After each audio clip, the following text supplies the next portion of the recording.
Voltamos aqui ao Bergson. Então, agora a aula sendo gravada, vamos começar falando de Henri Bergson e vou citar aqui um trecho do Matéria e Memória. Iremos fingir por um instante que não conhecemos nada das teorias da matéria e das teorias do espírito. Nada das discussões sobre a realidade ou a idealidade do mundo exterior. Eis-me, portanto, em presença de imagens, no sentido mais vago que se possa tomar por essa palavra. Imagens percebidas quando abro meus sentidos, despercebidas quando os fecho. Todas essas imagens agem e reagem umas sobre as outras, em todas as suas partes elementares, segundo leis constantes que chamam leis da natureza. Bergson está tentando colocar aí uma maneira de resolver problemas da história da filosofia, como a existência, a oposição entre sujeito e objeto, sujeito e mundo, e ele coloca tudo como imagem, uma proposição muito produtiva, para se associar com o cinema.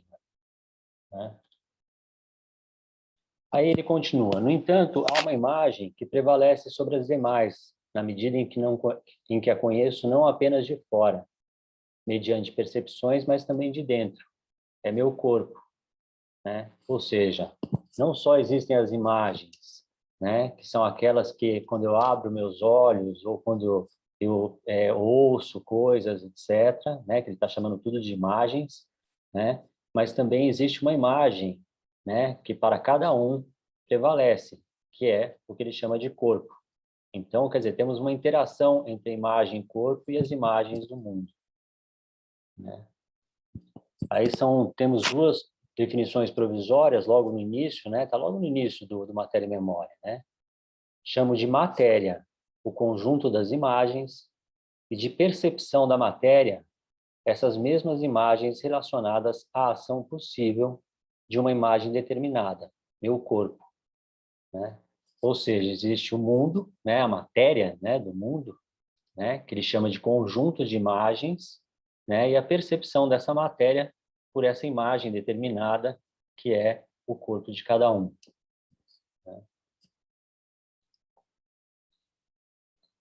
Pensando um pouco sobre isso, quer dizer, em 1896, em Matéria e Memória, Bergson fala de imagens e de movimento, entre outros temas.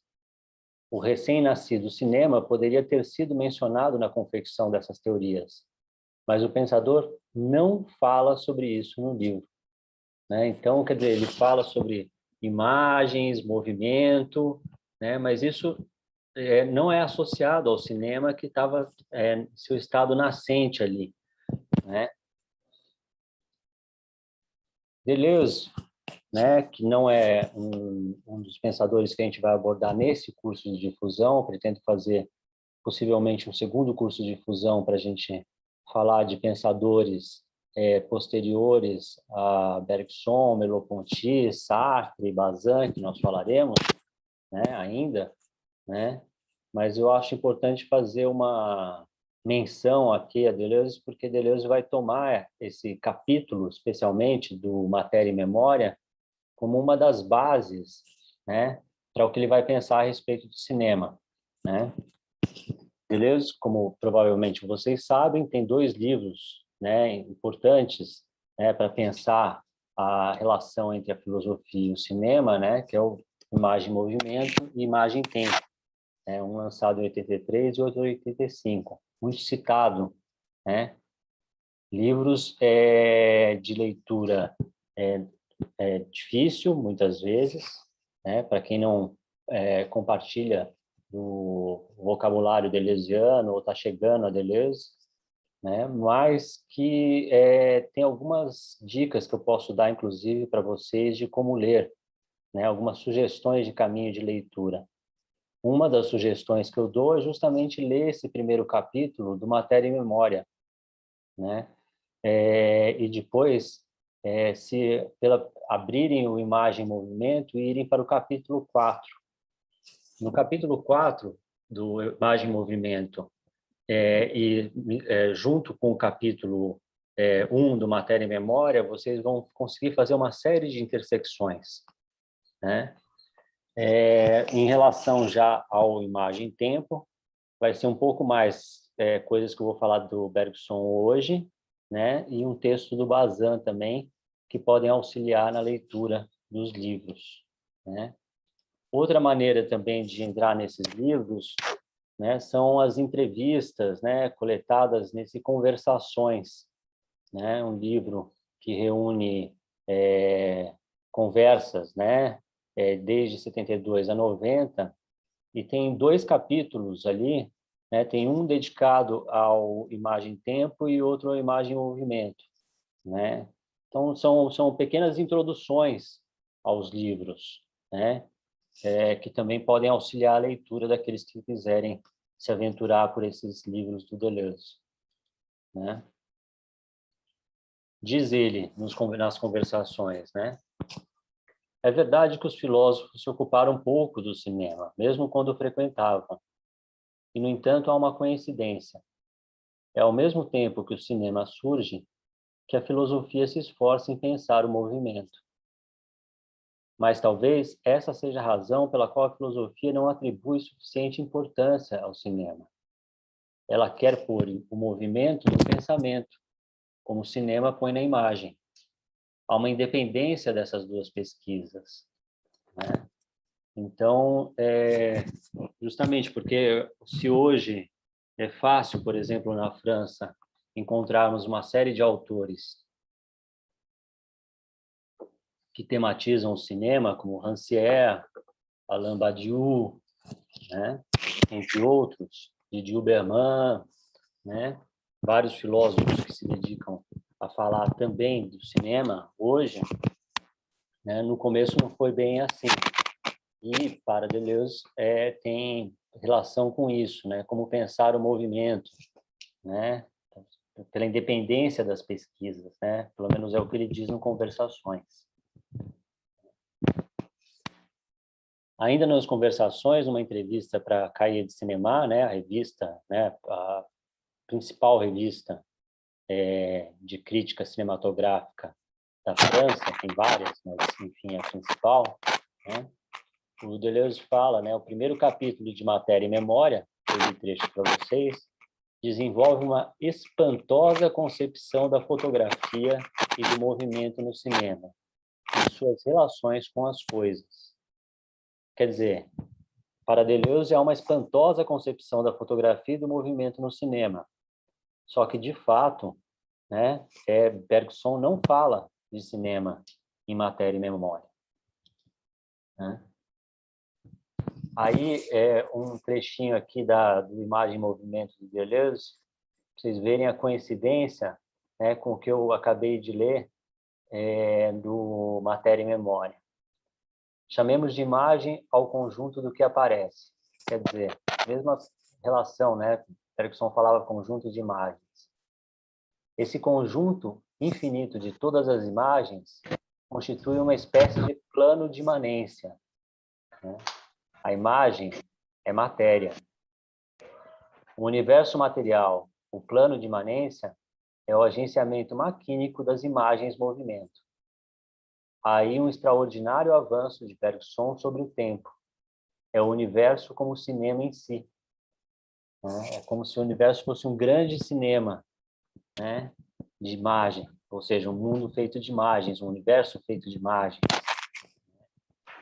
É algo que está no Matéria e Memória e que será a via de entrada para que o Deleuze faça os seus livros sobre cinema, né? Importante dizer que os livros do Deleuze sobre cinema são livros em que ele utiliza o cinema para construir uma metafísica, né? Então, esse plano que está ali por trás de tudo, né? Acho que tem um microfone ligado, se eu não consigo ver quem é agora, se puder desligar, eu agradeço. Voltando a Bergson, né? É somente cerca de uma década depois de Matéria e Memória que Bergson falará do mecanismo cinematográfico do pensamento, em A Evolução Criadora, publicado em 1907. quer dizer, em 1907, aí ele fala, tem um célebre capítulo 4, né, da evolução criadora, que ele fala mecanismo cinematográfico do pensamento. Né? Isso será também muito importante para a relação entre cinema e filosofia. Né? Vamos entender o que ele quer dizer com isso. Né? Aqui, evolução criadora, também temos tradução em português. Né? Aqui, uma das passagens que eu acho mais belas de Bergson, porque Bergson, além de ser um filósofo da máxima importância, ganhou o prêmio Nobel, é um excelente escritor. Né? Tem passagens belíssimas. Né? Veja só, Bergson. Infância, adolescência, idade adulta e velhice são paragens possíveis imaginadas por nós, do exterior, ao longo da continuidade de um progresso. Mas se as encararmos como paragens reais, já não podemos conceber a evolução possível, pois repousos justapostos nunca seriam equivalentes a um movimento. A realidade é a transição entre a infância e a idade adulta. Desculpa, eu li errado. A realidade, que é a transição entre a infância e a idade adulta, escapou-nos por entre os dedos. É como se a gente tivesse, né, fotografias, né?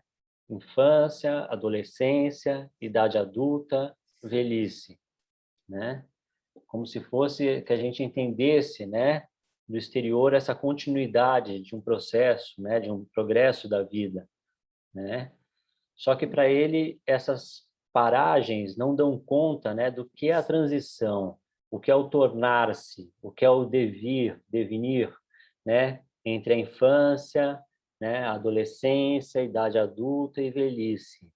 E é justamente o que faz essa mudança, o que caracteriza esse movimento, essa transformação, esse escoamento, essa corrente, né, que Bergson vai tentar entender. Para Bergson, o conhecimento vulgar, era como se recolhesse fotografias, a infância, a adolescência, a idade adulta e velhice. Fica preso aos pontos de uma trajetória, sem captar a transição. Né? É quase como aquele, se a gente imaginasse um eixo de abscissas e coordenadas, né? Que a gente vai colocando ali os pontinhos, né?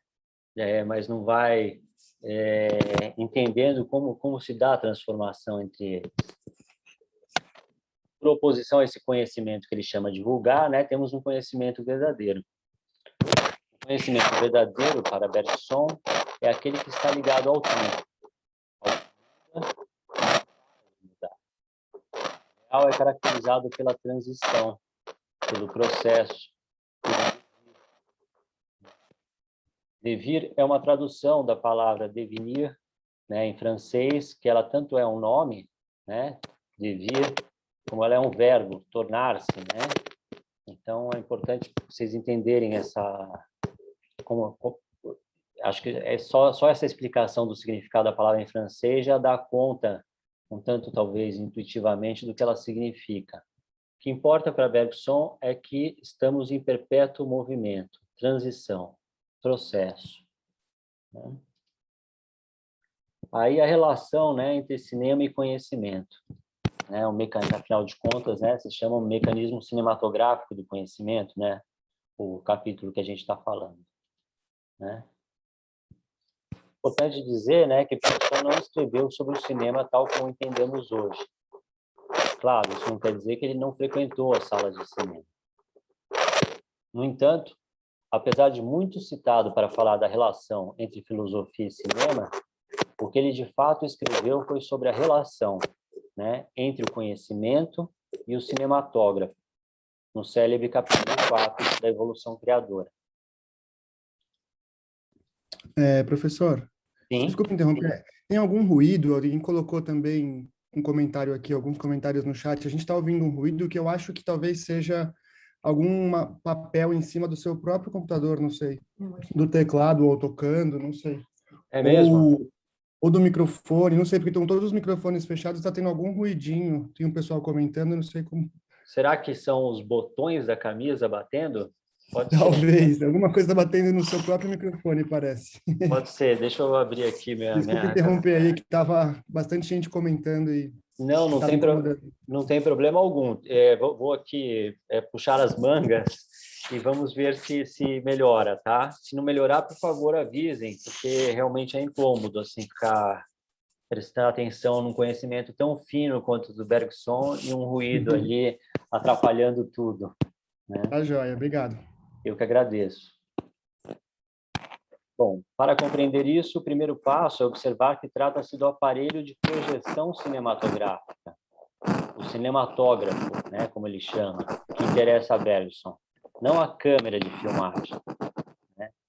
Parece Professor, uma... está continuando o barulho, desculpa. É mesmo? Eu não sei se é o microfone. Onde que está o microfone? Não sei se ele está.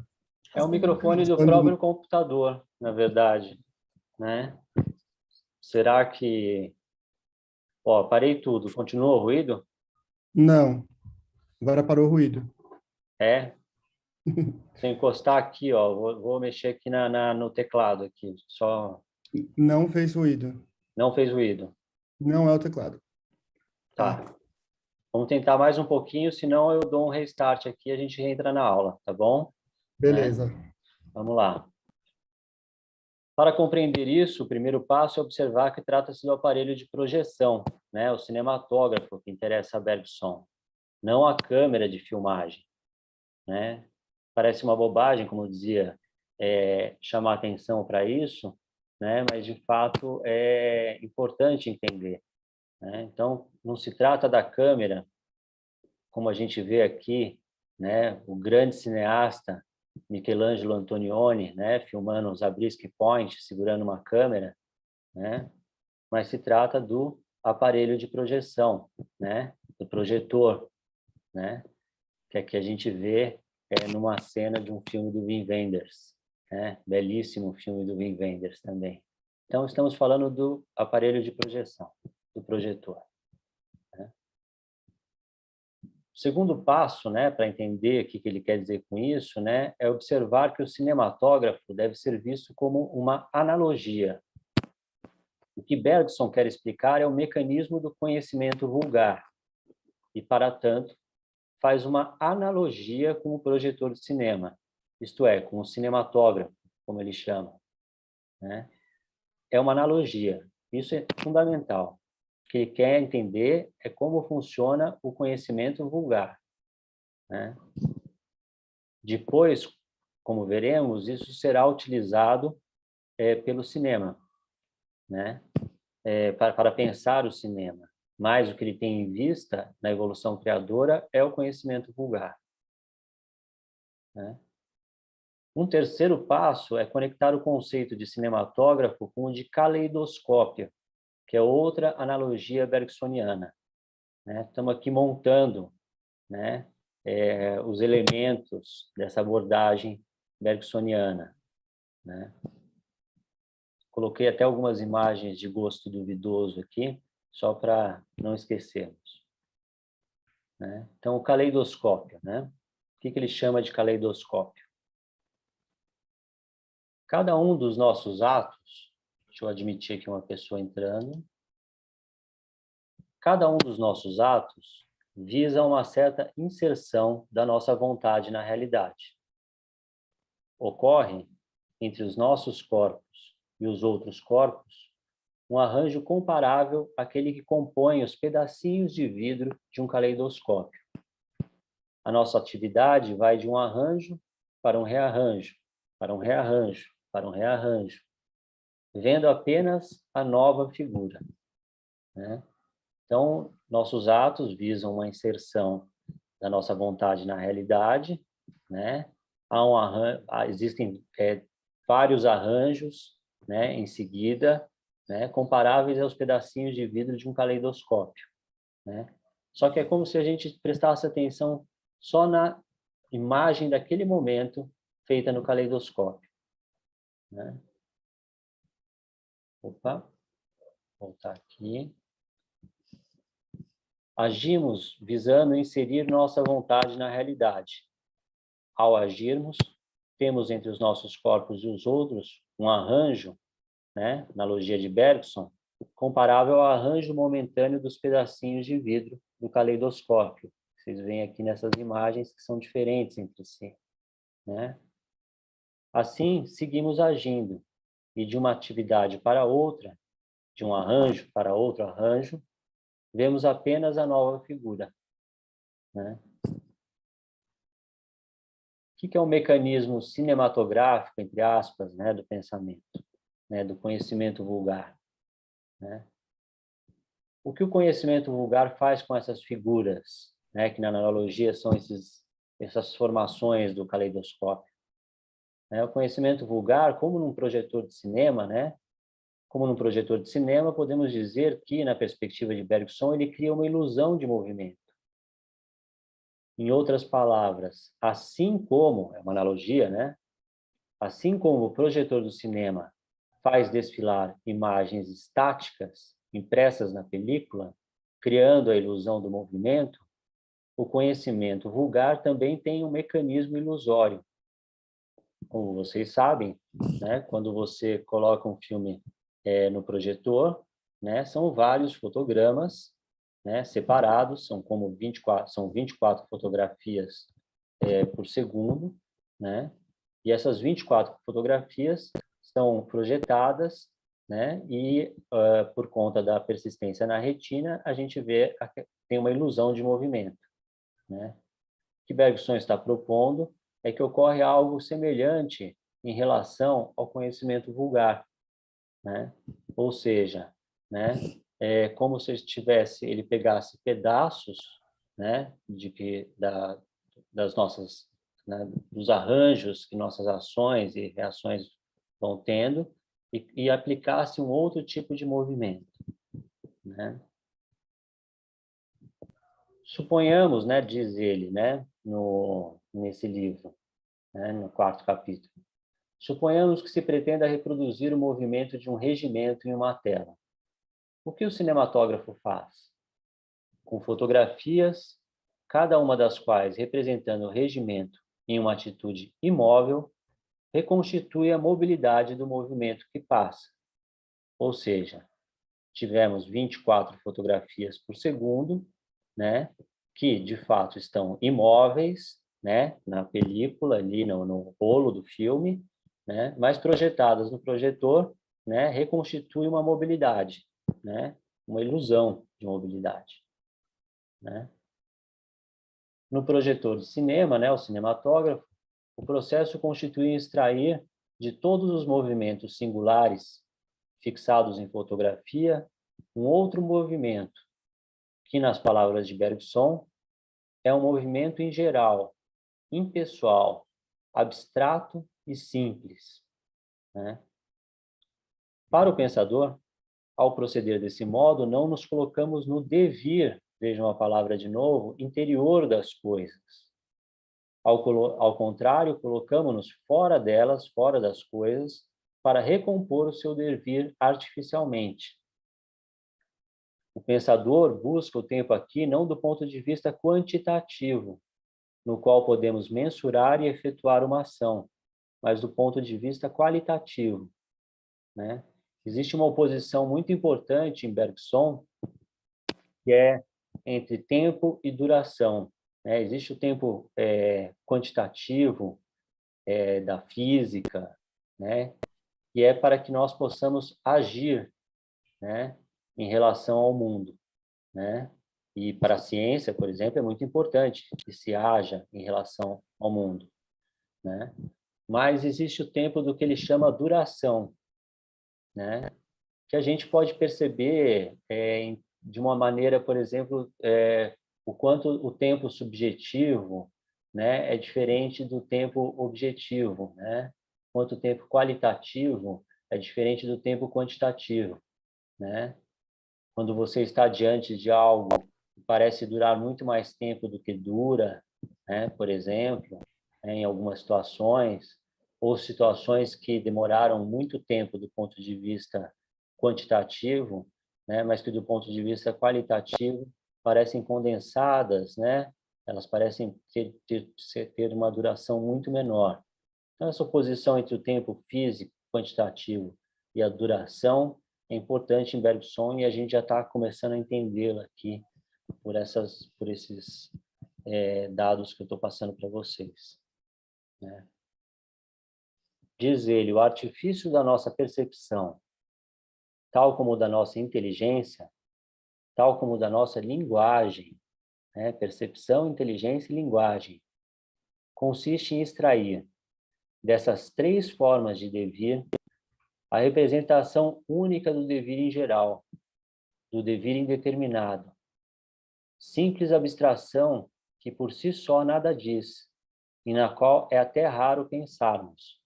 Quer dizer, vou colocar de uma outra maneira, né? O que Bergson está tentando falar é a respeito, é uma questão metafísica, ou seja, do que está além da física, né? Então, ele está tentando pensar o tempo, né? O que a passagem do tempo de uma outra maneira, né? Que não tem nada a ver com a maneira que ele está chamando de vulgar, por um lado, né? No nosso cotidiano, né? Mas também em relação a como a física trabalha o mundo, que visa sempre a ação. Progressivamente, tudo isso ficará mais claro para vocês, né?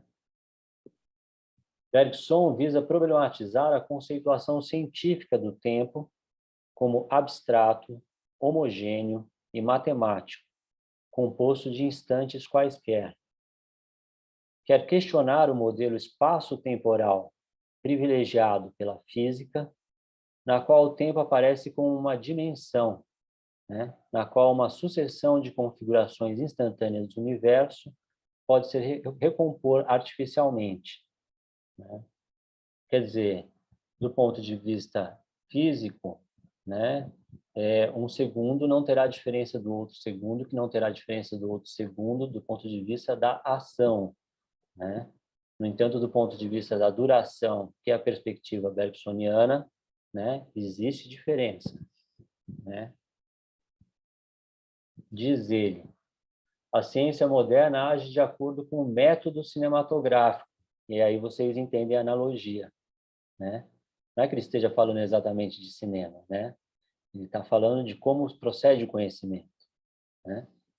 A ciência moderna age de acordo com o método cinematográfico.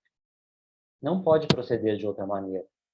Toda ciência está submetida a essa lei. Faz parte da ciência trabalhar com sinais, pelos quais substitui os próprios objetos. Para pensar o movimento é necessário um esforço, e os sinais existem para nos poupar desse esforço, substituindo a realidade movente das coisas por uma recomposição artificial. Quer dizer, é necessário recompor artificialmente, né?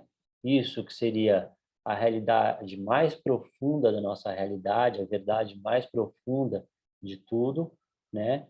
Para que nós possamos agir, para que a própria ciência possa agir, né? E criar suas técnicas, né? Nós ponhamos de lado os processos e encaremos apenas os resultados. Qual é o objetivo essencial da ciência? Pergunta Bergson. É aumentar a nossa influência sobre as coisas. A ciência visa sempre a utilidade prática. Mesmo quando se lança na teoria, a ciência adapta-se à configuração geral da prática. Por mais alto que se eleve, deve estar sempre pronta para voltar a cair no campo da ação. Então, é importante, né, esse mecanismo, entre aspas, cinematográfico do conhecimento, né, para que se possam efetuar ações no mundo, né?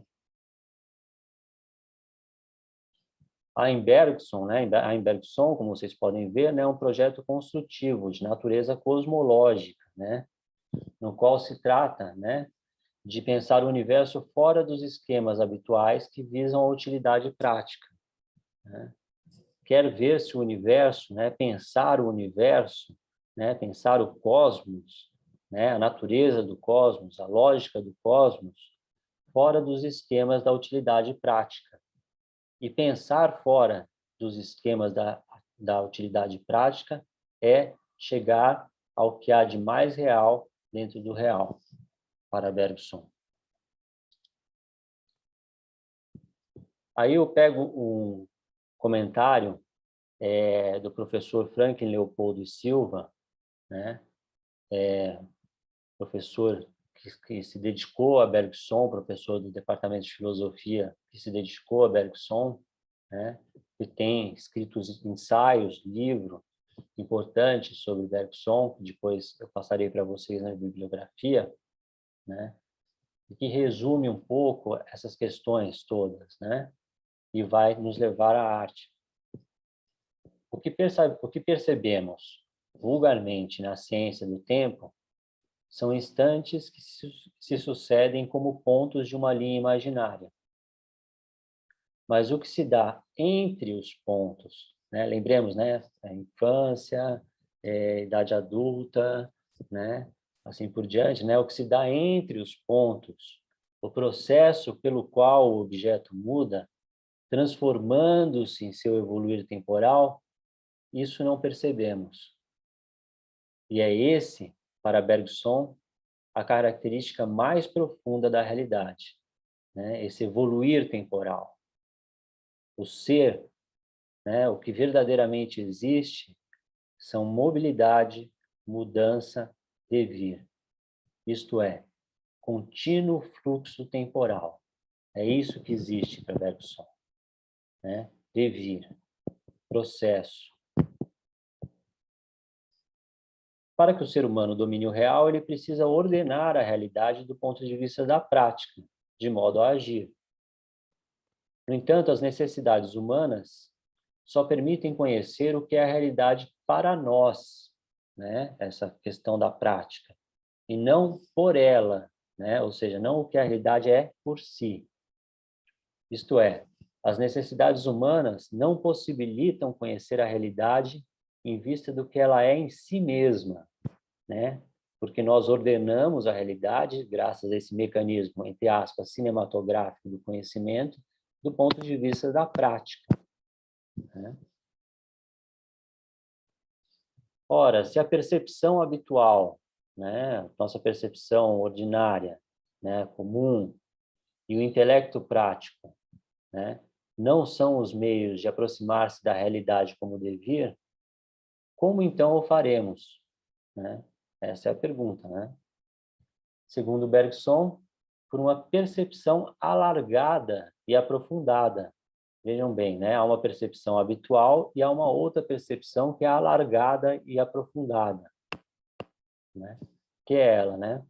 Segundo Bergson, por uma percepção alargada e aprofundada, que não seja voltada para a articulação pragmática, prática da realidade, longe do nosso trato costumeiro com o mundo.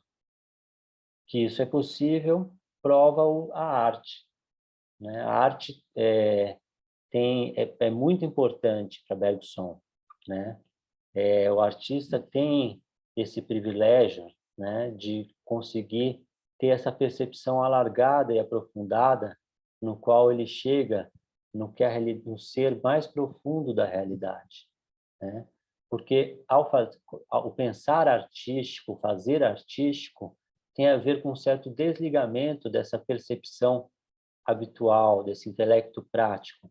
É como se você tivesse que retirar os aspectos de ação e prática, né, da realidade e chegar num outro lugar que tem a ver com o devir, com o tempo, com o escoamento do tempo, assim por diante, né? Aí uma definição de atenção que é muito importante e será importante para a gente pensar várias coisas, não só em relação ao cinema.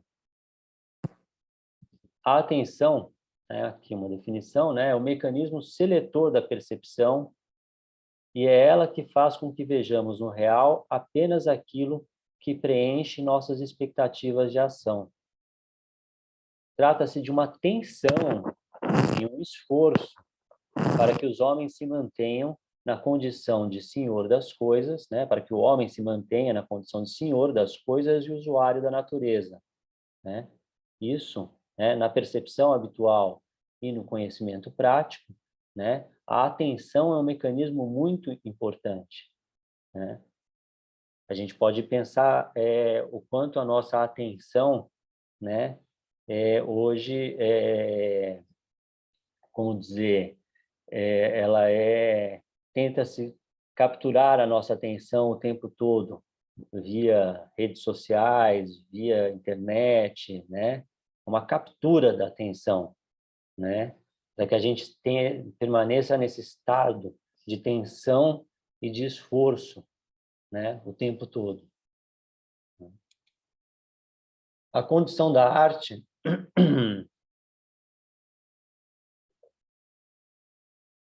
a condição da arte é o relaxamento dessa tensão da atenção, né? Você relaxa essa tensão. Os artistas revelam aspectos insuspeitados e inesperados do real, graças à sua percepção alargada e aprofundada.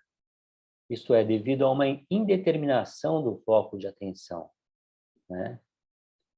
É quase como se vocês quiserem criar, é bom desligar o celular, desligar a internet, né?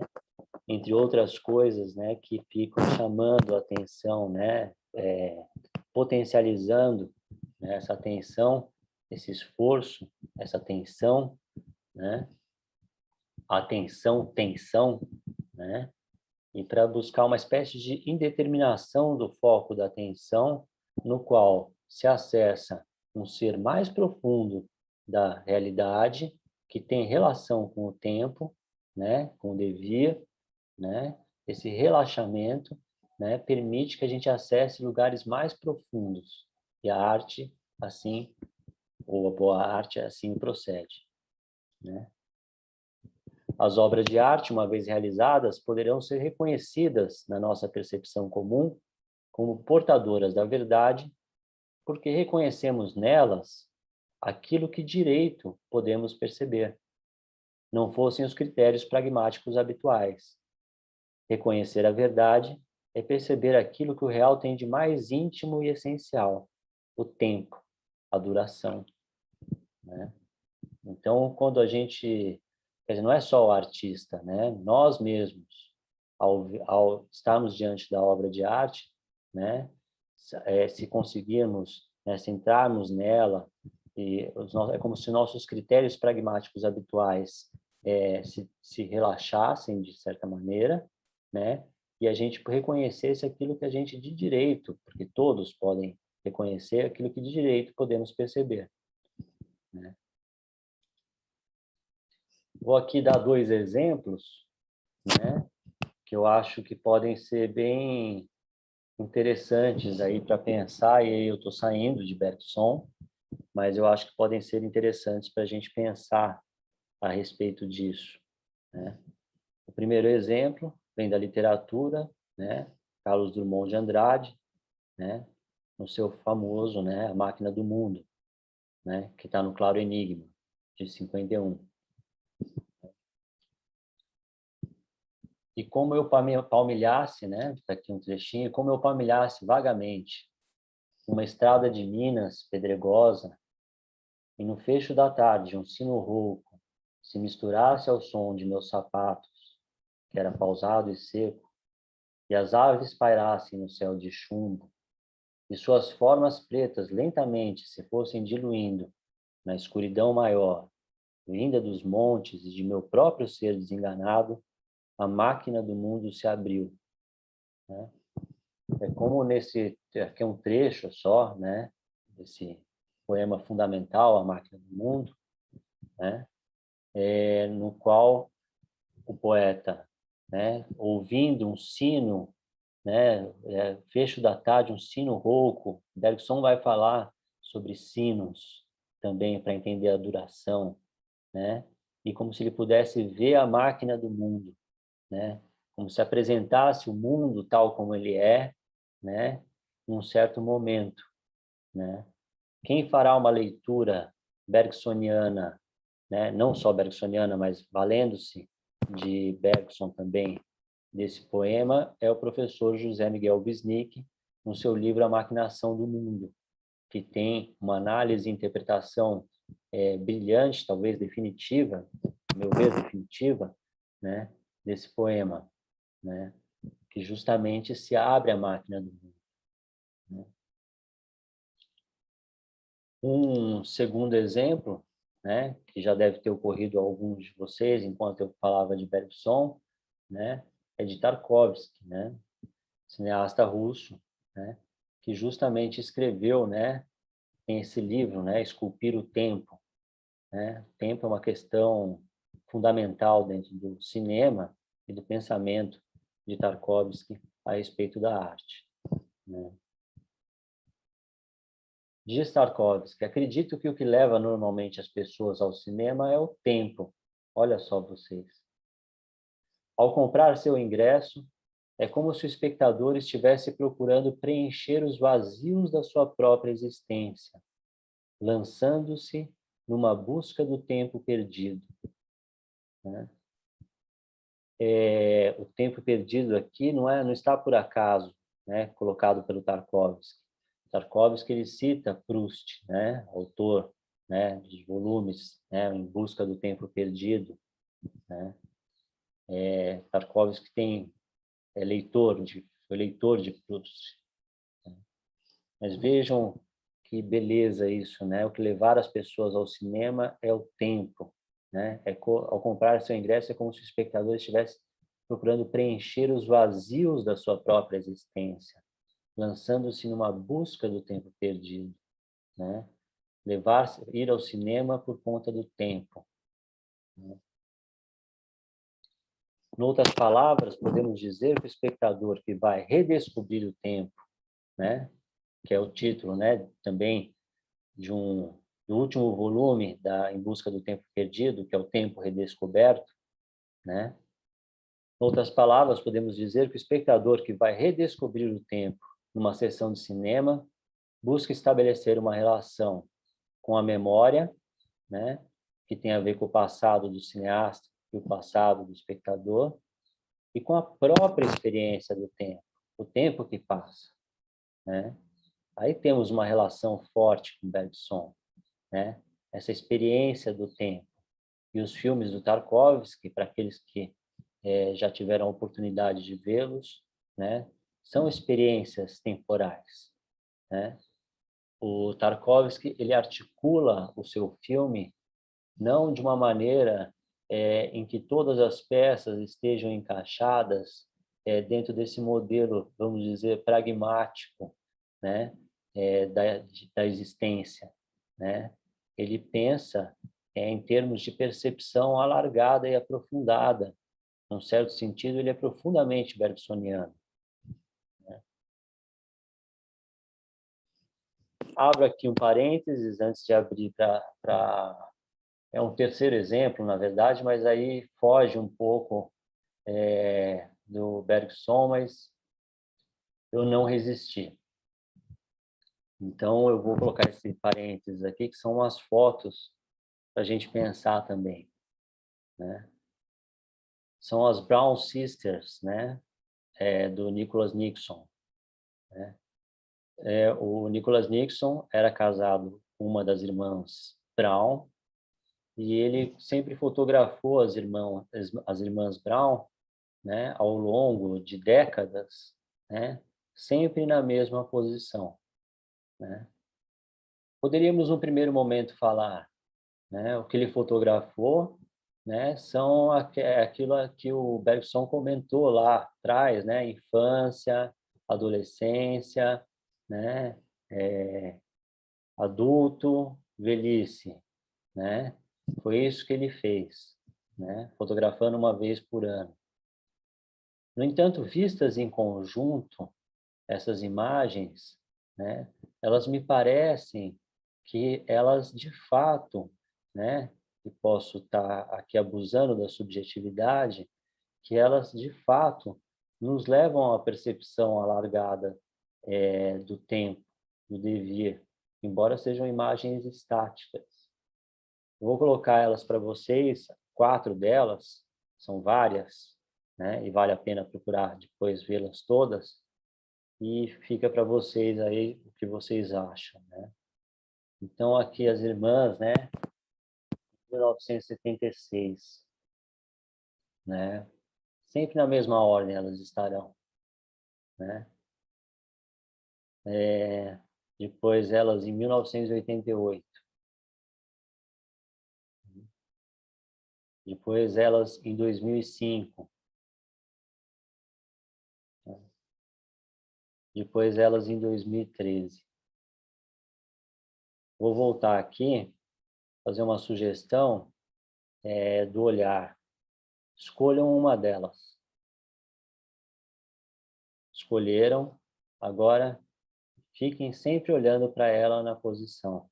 Eu vou ir e voltar algumas vezes.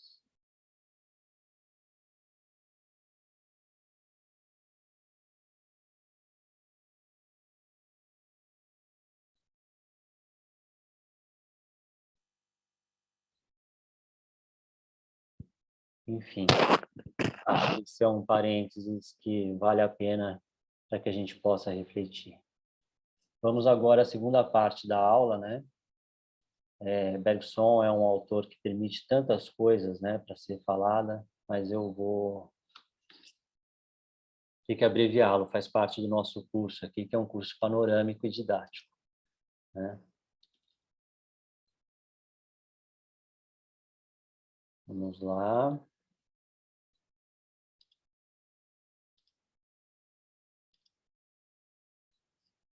Então, estamos lá, relação, né, entre a filosofia e o cinema na França, parte 2 da aula, mudamos um pouco agora de assunto. A gente já viu, né, alguns aspectos aí, né, três pontos aí em relação da França e o cinema, né? A influência da teoria do drama de Diderot, né? A França influenciou o mundo, né? Disse o Zonde, né? A criação do gênero melodramático, né? Como fenômeno francês que se espalhou pelo mundo, como disse o Thomassot, né? A França inventou o cinema com a finalidade de continuar a Revolução Francesa, como disse Frodon, né? Estamos vendo aí muitos elementos, né, que compõem essa relação muito particular que a França tem com o cinema, né, e a filosofia que é feita na França, né, também com o cinema, né? Opa. Aí eu vou voltar um pouco para a história do cinema, né, para que a gente possa entender alguns pressupostos que serão importantes para a gente falar de Sartre, Merleau-Ponty, né, e Sartre, Merleau-Ponty e Bazin. Voltando aqui a uma outra coisa muito específica, além desses três pontos, que é um certo gosto público, né, do público, das pessoas em geral, pela realidade em Paris no final do século XIX. Aí eu uso aqui um trechinho de um livro que eu recomendo, né, que é O Cinema e a Invenção da Vida Moderna. Vou falar de dois ensaios muito rapidamente, só para colocar aqui pontos para vocês. O ensaio Espectador Cinematográfico antes do aparato do cinema. O gosto do público pela realidade na Paris do fim do século. Tem um guia, né? Esse ensaio ele começa citando um guia, né? O Guia Cassel de Paris, 1884. Né? O que diz? Nenhum outro povo do mundo aprecia tantos divertimentos quanto os parisienses. Manhã, tarde, noite, verão e inverno, há sempre algo para ser visto, e uma grande parte da população parece absorvida na busca de prazer, né? Então, os divertimentos, né, na capital da modernidade, né, Paris do século XIX, né, os divertimentos chamam a atenção, né, mas não é qualquer tipo de divertimento, né? No final do século XIX, a vida em Paris era fortemente identificada com o espetáculo e os shows se tornavam cada vez mais parecidos com a vida. É possível pensar, propõe a autora, né, o início do cinema como mais um elemento que se acresce a um gosto público pelo efeito de realidade em atividades culturais. Quer dizer, já havia uma busca, né, de espetáculos, né, em que houvesse um efeito de realidade, né? A gente já falou desse efeito de realidade, né, colocado dentro do teatro a partir da teoria do drama de Diderot, né? Mas existem outros aspectos da vida cotidiana de Paris no século XIX em que há essa busca de efeito da realidade, né, e que atrai multidões. Por exemplo, pelo menos 3 locais de prazer popular na França mobilizavam o olhar do espectador pré-cinematográfico: o Necrotério de Paris, os museus de cera e os panoramas, né? Os 3 que formavam parte da cultura de massa de Paris garantiam um espetáculo realista, quase sempre em proximidade com as narrativas supostamente reais dos jornais. Ou seja, o público lia nos jornais, né, sobre um crime. E depois os corpos, né, eram expostos no necrotério de Paris, que era possível visitar, né? Então você sabia a história de um crime, né, e iria depois ver o cadáver, né? Há um certo, evidentemente, há um gosto mórbido nisso, mas também há essa busca pela realidade, né? Isso aparece também, né, nos museus de cera, que buscam, né, reproduzir personalidades, criminosos também, né, de maneira realista, né? E os panoramas, né, os dioramas também, a gente podia acrescentar aqui, né? Isto é, numa história que vem da ilusão da realidade proposta na teoria do drama de Diderot, né? Opa, deixa eu admitir mais uma aqui. Isto é, numa história que vem da ilusão de realidade proposta na teoria do drama de Diderot, passando pelo melodrama e combinando-se com outros espetáculos populares na França, há um gosto público pelo efeito de realidade, né? Poderíamos nos perguntar, né? Nessa perspectiva, não seria possível pensar o cinema num caminho que vai do esclarecimento das luzes, né, do iluminismo, até uma ilusão das luzes? É uma pergunta, né? Vai ser importante para a gente pensar depois em relação a Sartre, Merleau-Ponty e Bazin. Opa. Aí eu acho importante que a gente fale um pouco, hoje eu vou falar, na aula que vem eu vou falar do Sartre, do ponto de vista da teoria sartreana, né? E o que Sartre falou sobre cinema do ponto de vista teórico, né? Os textos em que ele abordou o cinema, né? E o que é possível estabelecer a partir da relação entre existencialismo e cinema, uma vez que Sartre não só escreveu sobre cinema, né? Num volume muito menor do que escreveu sobre literatura, mas escreveu sobre cinema, né? Sartre foi roteirista, né? Sartre trabalhou como roteirista em mais de um filme, foi contratado pela Pathé, né? Que era a grande empresa, né? Mas eu vou pegar aqui um trecho do Sartre, eu vou ler um trecho do Sartre, um trechinho um pouquinho longo, mas que eu espero que vocês me permitam, que é um trecho de um dos mais belos livros autobiográficos já escritos, que é As Palavras. No final da primeira parte de As Palavras, Sartre fala da importância do cinema para ele na infância. E eu acho que para a gente que está pegando esse caminho, né, que vem do Diderot, passou pelo melodrama, fala do efeito de realidade, né, é uma das mais belas descrições do que é o cinema para alguém, no caso o cinema mudo, né, logo no seu início, né? Um cinema aqui tratado não é o cinema da vanguarda, né? Não é o cinema que busca uma ligação com as vanguardas europeias, mas um cinema, né, que é um cinema que nós estamos chamando aqui de clássico, né, e que na aula que vem será mais esmiuçado. Mas vamos lá. Sartre, As Palavras. Vale a pena a leitura disso, porque é um documento importante. Desculpa.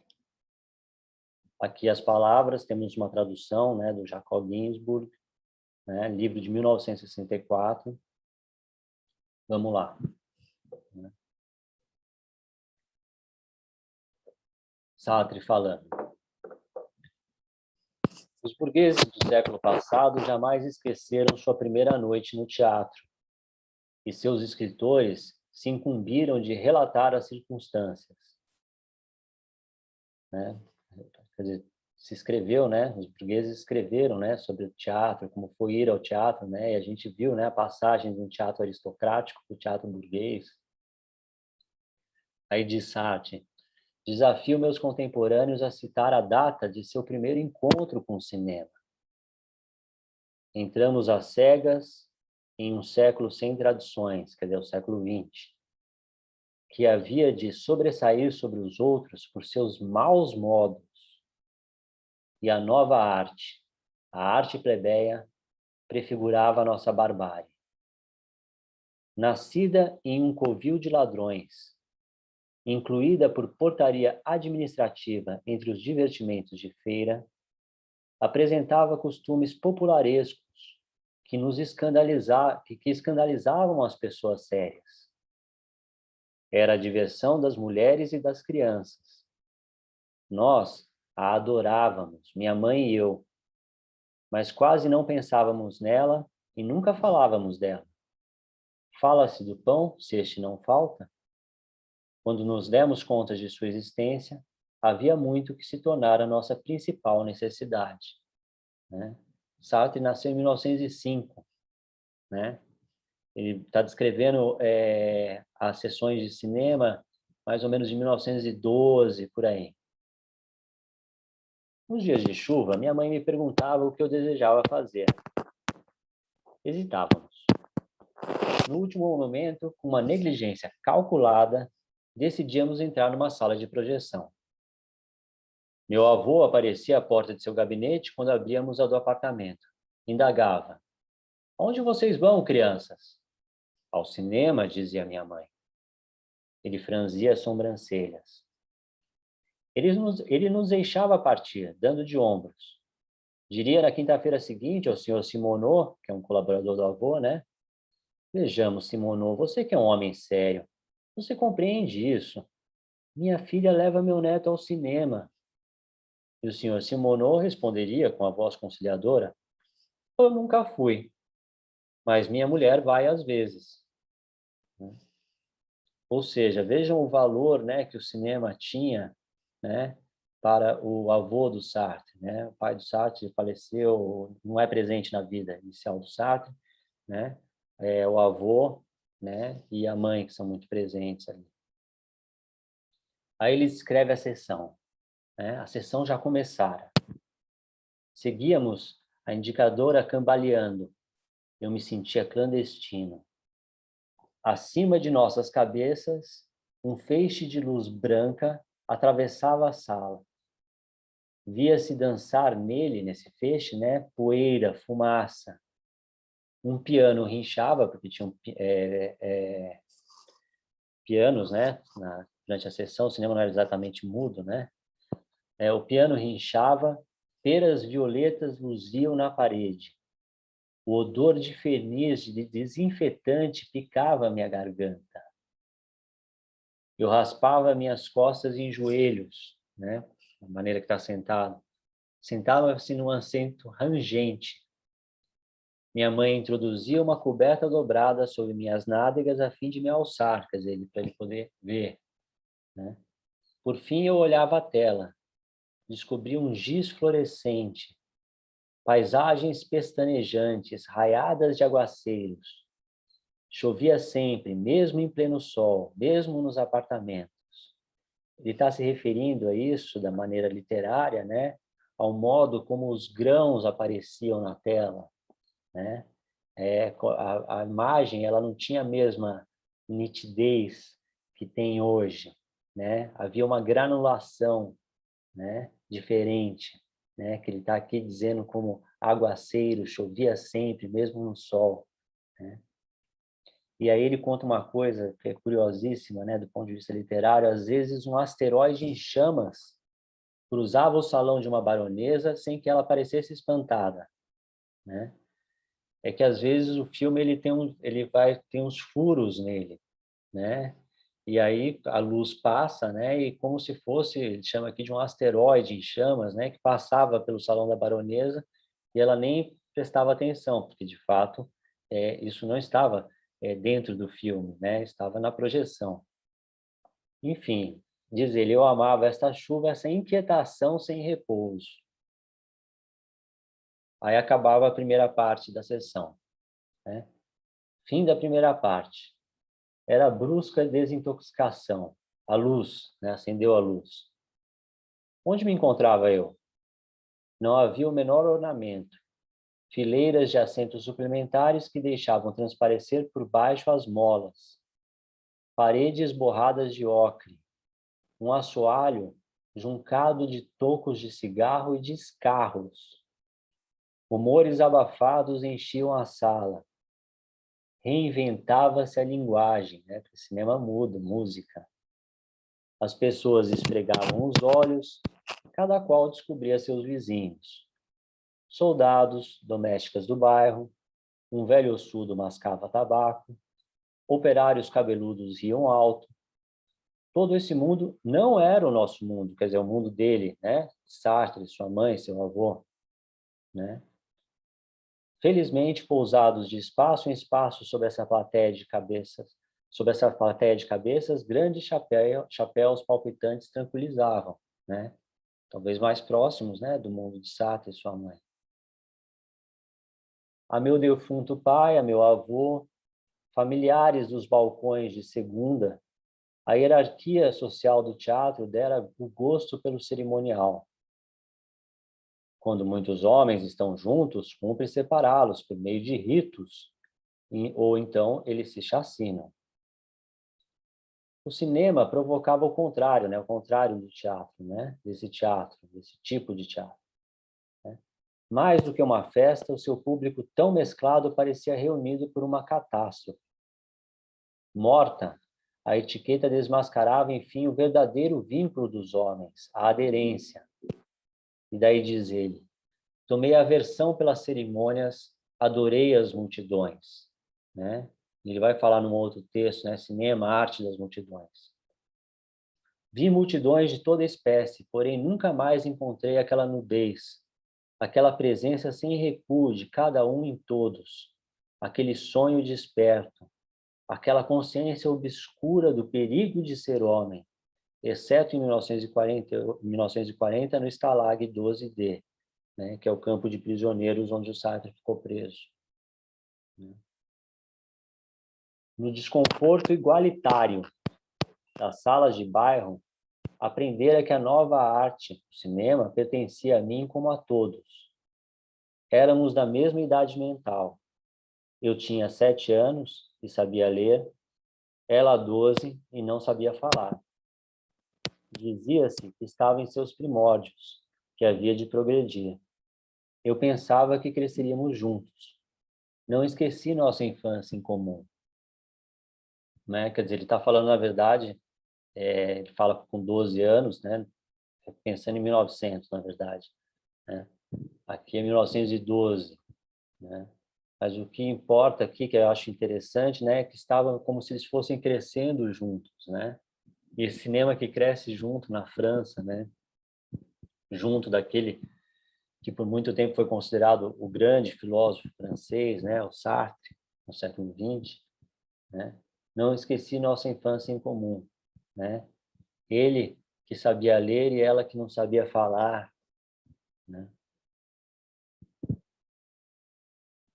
Aí ele contando, né, das sensações dele, né? Que eu acho importante esse documento, para a gente perceber o que era uma sessão de cinema ali, né? Inacessível ao sagrado, eu adorava a magia. O cinema era uma aparência suspeita que eu amava perversamente pelo que ainda lhe faltava. Aquele fluxo rumorejante era tudo, era nada, era tudo reduzido a nada. Do preto e do branco eu fazia cores eminentes, que resumiam em si todas as outras, e só se revelavam ao iniciado. Encantava-me de ver o invisível. Acima de tudo, gostava do incurável mutismo, a mudez dos meus heróis. Ou antes, ao contrário, não eram mudos, já que sabiam fazer-se compreender. Nos comunicávamos pela música, era o rumor de suas vidas interiores. Quer dizer, a música tocada ali pelo pianista, insuflava, a imagem um outro sentido. Depois nós veremos Merleau-Ponty falando da relação entre música e imagem. A inocência perseguida, veja esse tema da inocência perseguida, que nós vimos ali de maneira embrionária em Diderot, mas de maneira totalmente programática no melodrama francês do século XIX, e que aqui a gente está vendo nos curtas, nos filmes, que o Sartre assistia no início do século XX, A inocência perseguida não se limitava a exprimir ou mostrar sua dor. Impregnava-me desta dor com a melodia que saía dela. Eu lia as conversações, mas ouvia a esperança e a amargura. Eu surpreendia pelo ouvido a dor altiva que não se declara. Eu estava compromissado. Não era eu aquela jovem viúva que chorava na tela. E, no entanto, ela e eu tínhamos uma só alma. Vejam vocês, o processo de identificação tão importante para o cinema clássico, Você não é o personagem, E, no entanto, é como se você tivesse a mesma alma que aquele personagem enquanto dura a sessão, Sartre já fala isso, Eu estava compromissado, não era eu aquela jovem viúva que chorava na tela. No entanto, ela e eu tínhamos uma só alma. A marcha fúnebre de Chopin não era preciso mais para que seus prantos molhassem meus olhos. Eu me sentia profeta sem poder predizer nada. Antes mesmo que o traidor traísse, seu crime entrava em mim. Quando tudo parecia tranquilo no castelo, acordes sinistros denunciavam a presença do assassino. Como eram felizes aqueles cowboys, aqueles mosqueteiros, aqueles policiais. Seu futuro estava ali, naquela música premonitória que governava o presente. Um canto ininterrupto confundia-se com suas vidas, arrastava-os à vitória ou à morte, avançando para o seu próprio fim. Eram esperados pela moça em perigo, pelo general, pelo traidor emboscado na floresta, pelo amigo amarrado junto de um barril de pólvora e que observava tristemente a chama correr ao longo do rastilho. A corrida dessa chama, a luta desesperada da virgem contra o raptor, a galopada do herói pela estepe, o entrecruzamento de todas essas imagens, de todas essas velocidades, e por cima o movimento infernal do entrecho orquestral extraído da Danação de Fausto e adaptado ao piano, tudo isso não constituía senão uma coisa: era o destino. Quer dizer,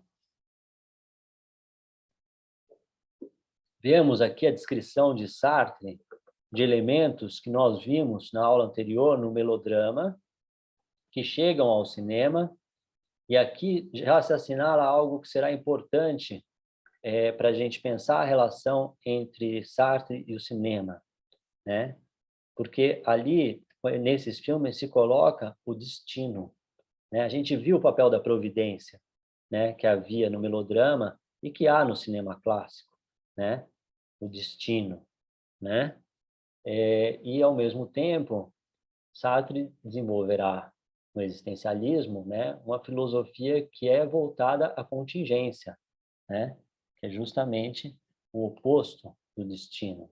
Veremos isso com mais detalhes, né? Na próxima aula, nesse caso. O herói punha o pé em terra, extinguia a mecha, o traidor se atirava sobre ele, um duelo à faca principiava. Mas os azares desse duelo participavam, por sua vez, a rigor do desenvolvimento musical. Eram falsos azares que dissimulavam mal a ordem universal. Que alegria quando o derradeiro golpe de faca coincidia com o derradeiro acorde. Eu me sentia satisfeito. Encontrar o mundo em que desejava viver. Tocava no absoluto. Que mal-estar também quando as lâmpadas tornavam a acender-se. Eu me dilacerava de amor por aquelas personagens e elas haviam desaparecido, levando embora o seu mundo. Eu sentia a sua vitória em meus ossos, todavia era delas, e não a minha. Na rua, eu voltava a ser extranumerário. Quer dizer, esse momento, né, que a ilusão de realidade, né, permite uma satisfação, né, em que a alma do personagem é a alma do espectador, né, e a decepção de ser relançado de volta ao mundo, né, onde o destino que está proposto ali no cinema clássico não existe, ao menos para Sartre. O futuro existia, o cinema o havia revelado a mim. Eu sonhava em ter um destino, e daí ele vai contar justamente um malogro disso, né? Sartre ia para casa e depois, como muitas pessoas o fizeram, né? Ia para casa e encenava, brincava, né? Dos heróis que ele tinha visto na tela enquanto sua mãe tocava piano, né? E era como se ele criasse um próprio mundo imaginário que se bastasse ali, né? Ao fazer isso, ao repetir esses heróis. E, no entanto, quando ele estava diante de outras crianças, e, sobretudo, quando ele não era aceito nas brincadeiras de outras crianças, ele percebia o quanto havia de ilusão, tanto no mundo do cinema, quanto nas suas próprias brincadeiras. E é aí que ele vai descobrir a escrita. Acho que, dito isso, né, eu acho que podemos entrar aqui numa conceituação do que eu chamei até agora de cinema clássico, né?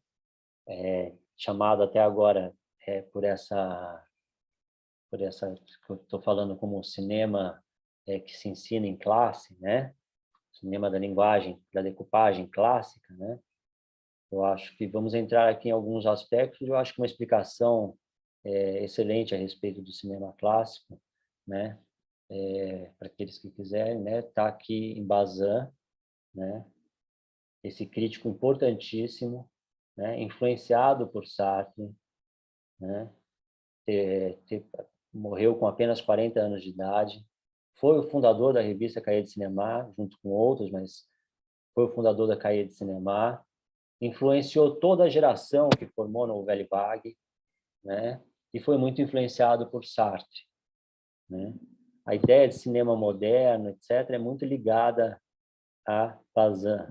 A ideia de decupagem clássica, né? A ideia de montagem invisível, outras coisas são ligadas a Bazin. Vamos falar um pouco de... Primeiro, eu queria apresentar Bazin pelo Deleuze, né? Diz o Deleuze, né? Alguns críticos de cinema, pelo menos os maiores, são filósofos na medida em que se propõem uma estética do cinema. Eles não o são de formação, mas se tornam. Já era essa a aventura de Bazin, né? Quer dizer, Bazin, né, ele se torna filósofo, né, na medida em que ele propõe uma estética do cinema, né? Ou seja, e realmente Bazin terá uma importância grande para Deleuze, né? Como nós veremos, é uma das chaves de leitura para a Imagem e Tempo, o segundo volume do Deleuze ligado ao cinema, né? Que ele tematiza o cinema. Vou falar aqui um pouco para entender o cinema clássico, né? Do ensaio A Evolução da Linguagem Cinematográfica, né? Que é uma síntese de 3 artigos, né? Que está traduzido no Brasil. Essa aqui é a capa da edição da Cossack Naif, depois da Ubu, né? Essa já é a da Ubu. Diz o Bazin, de 1930 parece ter se instituído pelo mundo afora, e principalmente a partir dos Estados Unidos, uma determinada comunidade de expressão na linguagem cinematográfica. Ou seja, há um discurso cinematográfico, uma gramática cinematográfica. Bazin está falando 1930, 1940, mas isso se dá antes, a gente vai ver. Triunfam em Hollywood 5 ou 6 gêneros que asseguram, então, sua massacrante superioridade. A comédia americana, o burlesco, o filme de dança, o filme policial de gangsters, o drama psicológico e de costumes, o filme fantástico ou de terror, o western. Aí, para Bazin, né, o segundo cinema do mundo é, sem dúvida alguma, o francês. Sua superioridade se afirma aos poucos numa tendência que podemos chamar de realismo noir ou realismo poético, né? As produções americanas e francesas bastam para definir o cinema falado, anterior à Segunda Guerra Mundial, como uma arte que alcançou o equilíbrio e a maturidade. Primeiramente, quanto ao fundo, grandes gêneros com regras bem estabelecidas, que a gente viu que vieram ali do melodrama, capazes de agradar a um público internacional e também à elite culta. Depois, quanto à forma, estilos de fotografia claros e adaptados ao tema, uma total reconciliação da imagem e do som. Em certos filmes, admiramos os temas dramáticos e morais que o cinema, embora não os tenha totalmente criado, ao menos elevou a uma grandeza, a uma eficácia artística que, de outro modo, nunca teriam alcançado. Em suma, todas as características da plenitude de uma arte clássica. E aí temos a origem, né, desse cinema chamado clássico, né? Aí gostaria de sublinhar, né, embora Bazin sublinhe o que está consolidado no cinema a partir de 1930 e 1940, a gramática do cinema clássico já se consolidou antes mesmo do cinema sonoro.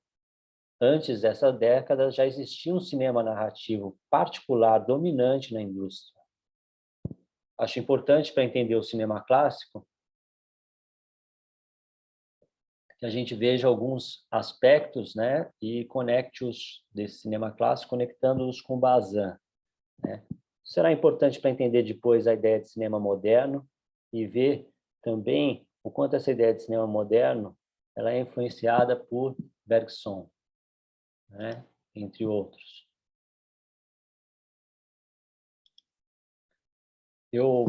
Para aqueles que são do cinema, talvez aqui seja um momento mais didático, mas eu acho que para aqueles que não são, certamente será importante passar por isso, né? Alguns elementos da decupagem da montagem no cinema clássico, né? E aí eu vou usar o livro de Ismael Xavier, né? O Discurso Cinematográfico, né? Que eu acho que é um livro excelente, né? Para se entender a gramática do cinema, muitos pensadores que refletiram sobre o cinema, não só os franceses, né? Primeiro, vou usar aqui uma definição de decupagem, né? Que é a escolha dos planos que irão compor o filme, né? Só para a gente ter aqui já um acordo. Podem ser closes, planos gerais, né? Podem ser planos fechados, né? Closes, planos da mão, né? Pode ser um plano, um primeiro plano, né? Pode ser um plano geral, onde a gente vê uma paisagem, né? Se a decupagem é a escolha dos planos que irão compor o filme, a montagem é a sequência, né, e a forma pela qual as imagens são organizadas. Não se sabe, filma-se fora da ordem, né, e se decupa, né, decupando a realidade, decuper, né, cortar a realidade, né, você enquadrá-la, né, decupa ela, né, e depois você a organiza dentro da montagem, né, colocando uma sequência para essas imagens, né, com uma duração e tentando estabelecer ritmos, né?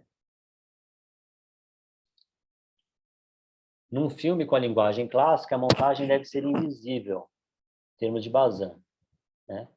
Isto é, a combinação de planos é feita de um modo que o espectador não registrará que existe um corte entre uma imagem e outra. Quer dizer, vem de um plano, a câmera está numa posição, né? Depois ela mudou de posição, ou seja, temos um outro plano, mas isso é feito, montado, colocado de uma maneira que você não perceba isso. Dito de outra forma, né, os deslocamentos de câmera e logo do ponto de vista não são notados entre uma imagem separada da outra, uma vez que essas mudanças de longe para perto e vice-versa são justificadas pela geografia da ação, né, ou pela transferência do interesse dramático. Por exemplo, num diálogo, não causa estranhamento que a câmera oscile num vai e vem entre as pessoas que conversam, se direcionando geralmente à pessoa que fala. A transferência de interesse dramático de uma pessoa para outra torna invisível, né, entre aspas, né, a mudança de posição de câmera, né? São as câmeras cruzadas, né, que é o clássico da linguagem clássica, né? As duas câmeras colocadas diante de um personagem, um que olha para a esquerda, outro que olha para a direita, e daí temos um diálogo, né? Tem um plano de um plano do outro, e aí, a partir da mistura, em geral, pela pessoa que fala, a gente não percebe o corte entre as duas imagens. Agora, usando as palavras de Bazin, né, no cinema clássico, as mudanças do ponto de vista da câmera não acrescentam nada. Apresentam apenas a realidade de uma maneira mais eficaz, né? Primeiro, quando permitem que seja mais bem vista, e depois salientando o que merece ser salientado. Quaisquer que sejam as variantes da decupagem clássica e da montagem invisível, né, que é um elemento aí do cinema clássico, sempre haverá pontos em comum, né? A verossimilhança do espaço, né, e a intenção e os efeitos, né, exclusivamente dramáticos, né, ou psicológicos. Vou explicar isso melhor, né? Verossimilhança do espaço, né, tanto num plano geral quanto num close, o espectador sempre sabe qual a localização do personagem, né? A geografia de um personagem dentro de uma sala, né, no cinema clássico, ela é muito bem definida, né? Pode parecer óbvio isso para alguns, mas existem cinemas que justamente se contrapõem a isso, né? Há filmes de um grande cineasta, por exemplo, com Raul Ruiz, né, em que os personagens eles vão mudando de lugar. Você tem uma continuidade temporal do diálogo, mas a localização geográfica dos personagens na sala vai mudando o tempo todo, né, de modo a chamar a atenção para o fato de que o que você está vendo é um filme, né? Mas voltando aqui, né, outro elemento aqui, né, do efeito dramático, né? Um exemplo, né? Por exemplo, inserir um plano geral de um personagem na amplitude de um deserto para mostrar a solidão a que ele chegou após ações e situações trágicas, né? Vimos o personagem passar por coisas terríveis e, nesse momento, está solitário no mundo, né? Em vez de nós vermos esse personagem de perto, a gente vê ele num deserto, como se a geografia ampliasse, né? E mostrasse, né, essa solidão que ele chegou após uma série de ações. Outro exemplo, né? Mostrar um colar em close, né? Para registrar, né, que ele é importante para o desenrolar do drama, né? Ou seja, né, obtém-se um efeito dramático ali, né? Estou citando aqui no segundo caso, né, uma cena de vértigo, né, um corpo que cai. Já, né, em relação aos efeitos psicológicos, né, um exemplo, né, um certo momento da narrativa opta-se por um close para sublinhar as lágrimas de um personagem. Caso se optasse por um plano geral, esse detalhe se perderia no todo e o impacto da imagem seria menos eficaz. Quer dizer, no cinema clássico, o personagem chorando, né, vai mostrar ele de perto, porque justamente quer se ver aquela lágrima, cada detalhe daquela lágrima. É importante, né, para obter um certo efeito em relação para o espectador. né? São exemplos que eu tiro a partir das afirmações de Bazin, né? É só um minuto que eu preciso admitir mais uma pessoa aqui na sala. Opa. Cinema clássico, né, é quase um sinônimo de parecer verdadeiro, né? Aí volta o Ismail, né? O sistema consolidado depois de 1914, principalmente nos Estados Unidos, a gente vai entender essa afirmação posteriormente. Elaborou com cuidado o mundo a ser observado pela janela do cinema, né? O cinema fosse uma janela para um outro mundo, né? Sartre explicou bem o que era isso, né? Tal sistema, né, esse sistema, que é o cinema clássico, né, reuniu 3 elementos básicos para produzir seu efeito de realidade, né? A decupagem clássica e a montagem invisível, aptas a produzir o ilusionismo, né, a ilusão de realidade, né, feita pela decupagem clássica, pela montagem invisível, e deflagrar o mecanismo de identificação entre público e personagens. A minha alma, como diz Sartre, e a alma do personagem é a mesma. Outro ponto, a elaboração de um método de interpretação dos atores dentro dos princípios críveis das aparências do comportamento humano. Ações, reações, sentimentos naturais, né? Emoldurado por uma preferência pela filmagem em estúdios, com cenários também construídos de acordo com princípios fiéis às aparências do mundo físico, né? No cinema clássico, né, o cenário não é como não é, por exemplo, no cinema expressionista, né? O expressionismo alemão, né? Tem que parecer real, né? Os atores também estão dentro de um método de interpretação, né, que Diderot, né, já tinha colocado com a sua teoria, né? Um terceiro elemento é a escolha de histórias pertencentes a gêneros narrativos bastante estratificados em suas convenções de leitura fácil e de popularidade comprovada pela larga tradição de melodramas, né? Falamos bastante disso, né? Tudo nesse cinema caminha em direção ao controle total da realidade criado pelas imagens. Tudo composto, cronometrado e previsto. Ao mesmo tempo, aponta para a invisibilidade dos meios de produção dessa realidade, né? Ou seja, como o filme não chama atenção para o fato de que ele é um filme, né? Ele se propõe a ser uma janela para o real, né? Um real que sabemos que é uma ilusão. Enfim, em todos os níveis, a palavra de ordem é parecer verdadeiro, montar um sistema de representação que procura anular a sua presença como trabalho de representação.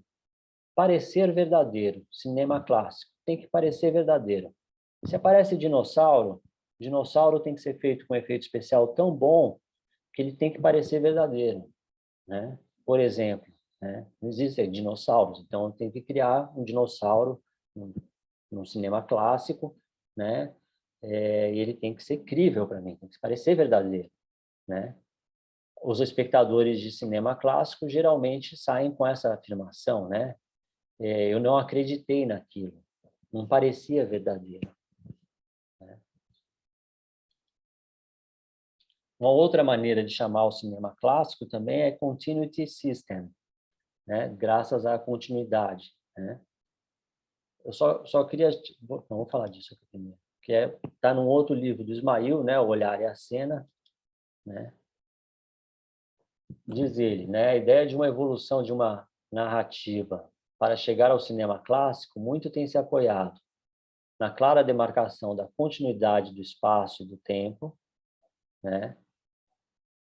Começo, meio e fim, né? Em geral nessa ordem, né? Continuidade do espaço também, para que eu possa entender a geografia de tudo mais. Numa continuidade lógica de causa e efeito que rege a narrativa, né? É todo um sistema de causas e efeitos meticulosamente articulado, qual como uma máquina, né? Para produzir essa ilusão de realidade. Na psicologia dos motivos que embasam o comportamento dos personagens, que também envolve continuidade. Quer dizer, muito comum no cinema clássico, né? Aquele momento em que a gente descobre, né, o trauma de infância do protagonista, né, ou do criminoso, que fez com que ele seja daquela maneira, né? Não por acaso, na crítica norte-americana, a expressão continuity system é outra forma de nomear o cinema clássico, né? Vejam como está montada uma máquina inteira de representação, né? Que a gente viu aqui em vários aspectos, que estamos chamando aqui de cinema clássico, baseando-nos em Bazin, né? Uma máquina de representação que quer produzir esse efeito de real, né? E que quer captar nossa atenção, né? Lembremos de Bergson, né? Esse tipo de cinema, ele quer a nossa atenção, né? Aquela atenção bergsoniana que nós falamos, né? Aquela voltada, né? O tempo todo nós estamos voltados dessa maneira. É muito diferente do cinema do Tarkovsky. E por aí vocês já começam a entender a diferença entre aquilo que chamaremos de cinema moderno e o que estamos chamando de cinema clássico, né? E aí caímos, né? Voltamos ao nosso cinema francês, né? Base aqui do nosso curso. Só quis fazer essa passagem geral para o cinema clássico, porque eu acho fundamental para a gente discutir os outros temas, né? Aí voltamos para o início do cinema francês, né? Pegando o segundo ensaio que eu falei que ia citar, né? Desse livro, O Cinema e a Invenção da Vida Moderna, né? O ensaio Os Perigos da Pathé ou a Americanização dos Primórdios do Cinema Americano, né? A liderança da empresa Pathé, né? Que é francesa, né? Era evidente graças ao seu sistema de produção e distribuição de massa, instituído desde 1904.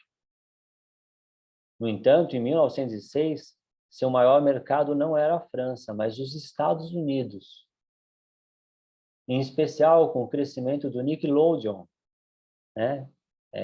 Níquel, né? Loja transformada em sala de projeção, cuja entrada custava um níquel e atraía principalmente mulheres e crianças com melodramas e comédias, né? Na França, a gente está vendo que não era muito diferente ali pelo Sartre, né? Aos poucos, porém, empresários do cinema estadunidense, né, contemplados por leis e auxiliados por jornais e revistas, restringiram a pathé. Foi um momento fundamental para o cinema estadunidense, né, reforçar seus temas e sua particular moralidade, né? A pathé dominou o cinema durante um certo período, né? Nesse período onde está se consolidando a linguagem, né, a gramática do cinema clássico, né? Nos Estados Unidos, que era seu principal mercado, aos poucos foi sendo cortada, né, para o mercado. Sua fatia do mercado foi sendo diminuída, né? Começava a se chamar os filmes franceses de morais, embora devessem muitas coisas aos temas, ao melodrama francês, etc., por exemplo. Cria-se aí o que Frodon, né? A gente falou do Frodon no início do curso, né? A hipótese de Frodon, a continuação da Revolução Francesa, etc. E ele vai falar num certo paradoxo do cinema francês, né? Também no livro A Projeção Nacional, Cinema e Nação. Como nós vimos, Frodon afirmou: a França inventou o cinema porque era seu papel, ou caso se prefira, porque ela tinha necessidade de realizar o que considera seu papel, iluminar os povos do planeta e conduzi-los pelos caminhos da liberdade e da igualdade. A França inventou o cinema com a finalidade de continuar a Revolução Francesa, que se quer universal. No seu livro, o historiador continua: até a guerra de 1914-18, a Primeira Guerra Mundial, que marcou, talvez irreversivelmente, o fim do domínio planetário europeu, a indústria cinematográfica francesa era a primeira do mundo. Desde então, temos um paradoxo. Apesar da França ter inventado o cinema para iluminar o mundo com suas luzes, a França na tela grande é um pequeno país. Ela passou do estatuto de nação do porvir né, cuja invenção dos Lumière será a suprema, mas última manifestação, ao estatuto de uma nação voltada ao passado, né? Esse é o diagnóstico de Frodon. Podemos ou não concordar, mas vamos tentar. Será importante para, inclusive, pensar ali Sartre, a relação do Sartre com o cinema, né? A França do século XX não forneceu mais ao mundo gigantes que indicavam o rumo do porvir. Mesmo quando, em circunstâncias extremas, foi capaz de produzir um herói nacional, por exemplo, um De Gaulle, portador de uma grande narrativa, né, o cinema francês não o representará assim. Aí diz Frodon, né, talvez porque quando o cinema nasceu, a França já era uma nação madura, sem relação com os heróis e santos, com os quais o cinema, visto como projeção nacional, cria suas grandes narrativas.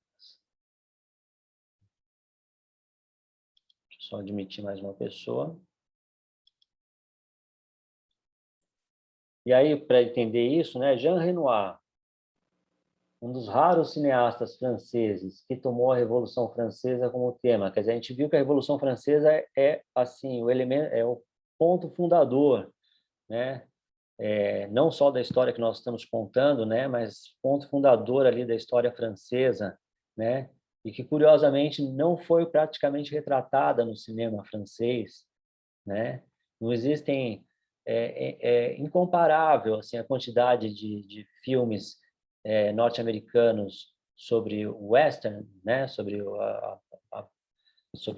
enfim, de westerns norte-americanos, né? Com, por exemplo, filmes sobre a Revolução Francesa. E ao mesmo tempo que a Revolução Francesa é fundamental para a história da França, em geral nos filmes ela aparece vista por um viés sanguinário, né? Enfim, paradoxos, né? Mas aqui vamos tratar do outro paradoxo, que é essa coisa das grandes narrativas, né?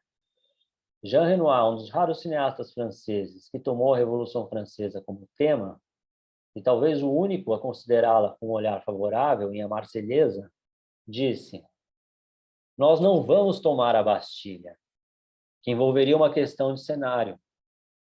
Os americanos, que têm mais dinheiro que nós, nos derrotariam. Vamos pegar um castelo no campo." Quer dizer, então ele já não vai para esse lugar da grande narrativa, né? Nisso, Frodon salienta a reivindicação de uma outra abordagem. As cenas espetaculares talvez não sejam uma questão do cinema francês, né? A França tem uma literatura de grande espetáculo, de fato, né, de cenas espetaculares, melhor dizendo, né? Mas a França não tem filmes como O Nascimento de uma Nação, do Griffith, né? Metrópolis ou Encoraçado Potemkin, né? É o que propõe Frodon, né? Procura-se um outro cinema, né? Isso não impede, na visão de Frodon, a afinidade eletiva da França com o cinema. Em nenhum outro lugar o cinema é sistematicamente considerado pelo conjunto de suas especificidades: arte, indústria, questão social e campo da técnica, né? Quer dizer, o cinema tem um lugar importante ali. Estou recorrendo nesse momento de história para a gente situar ainda mais profundamente a relação entre a filosofia e o cinema na França, né?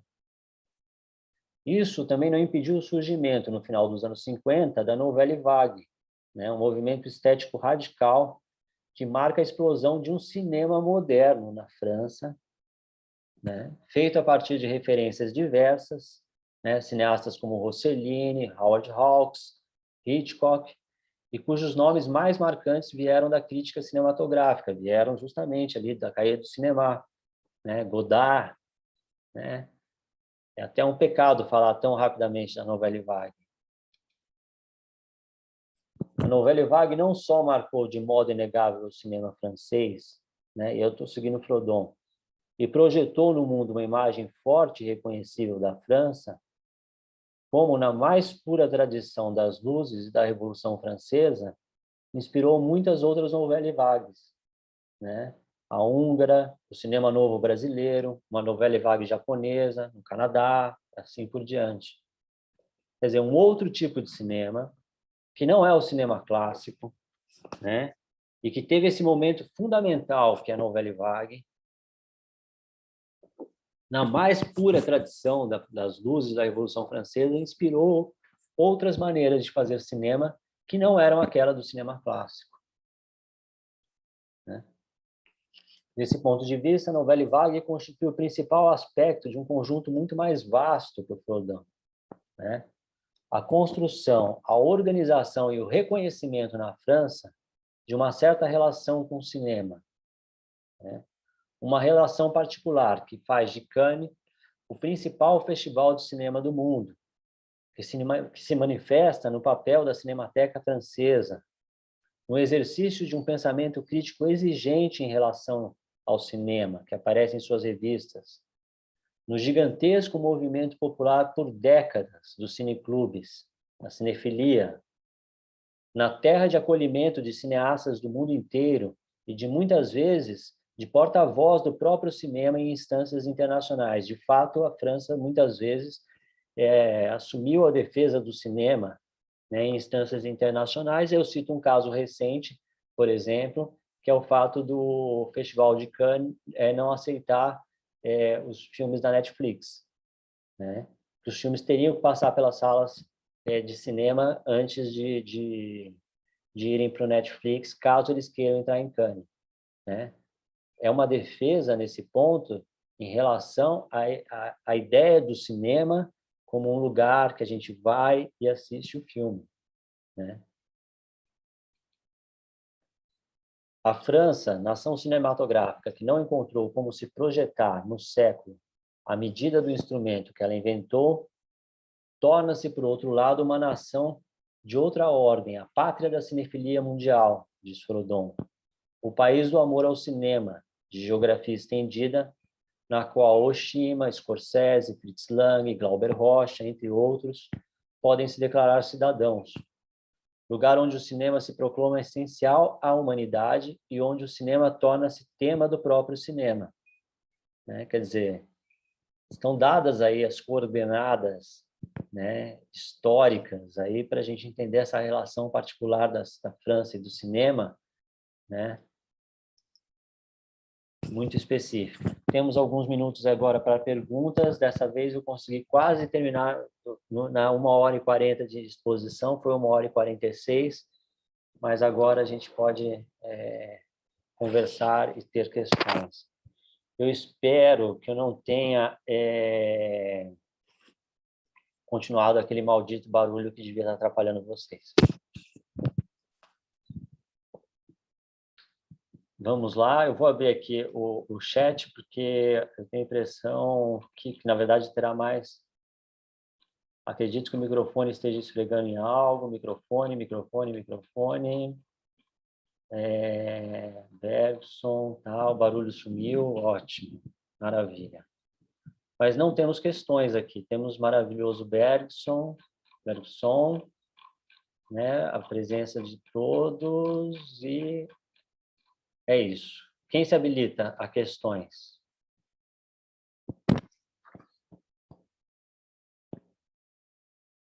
Estamos todos em silêncio. Começamos por Bergson, né? Falamos da sua importância, depois fomos para o cinema francês, né? Rômulo, que já fez questões, agora eu falo sempre para o Rômulo, porque o Rômulo ele fez boas questões, né? Opa, a Polly tem uma pergunta aqui. Professor, você quer falar, Polly? Fala para a gente. Poderia falar um pouco sobre a estética no ar? Sim, posso falar, sim. É o seguinte, isso é até bem interessante. Quando quer dizer, o Bazin está usando noir ali num certo, muito mais próximo do que seria o realismo poético ali, da França na década de 30, etc., né? Obrigado, Rubens. É uma honra tê-lo aqui. Bom, na década de 30, na França, a gente tinha o realismo poético. Na década de 30, também, na França, começou a acontecer algo que foi a ida de muitos profissionais do cinema alemão, né, que começaram a fugir justamente do nazismo, né? Eles ficaram, os diretores, sobretudo, eles ficaram pouco tempo na França e eles foram para os Estados Unidos, né? Criou-se um tipo de luz, etc., tal, né?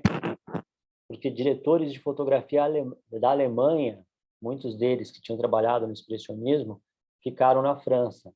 Criou-se um tipo de luz, etc., né? E de utilização de certos temas, né? Que foram chamados de, que o Bazin está chamando de noir, né? No entanto, o filme noir mesmo, né? Ele é um tipo de filme que é ligado aos Estados Unidos, né?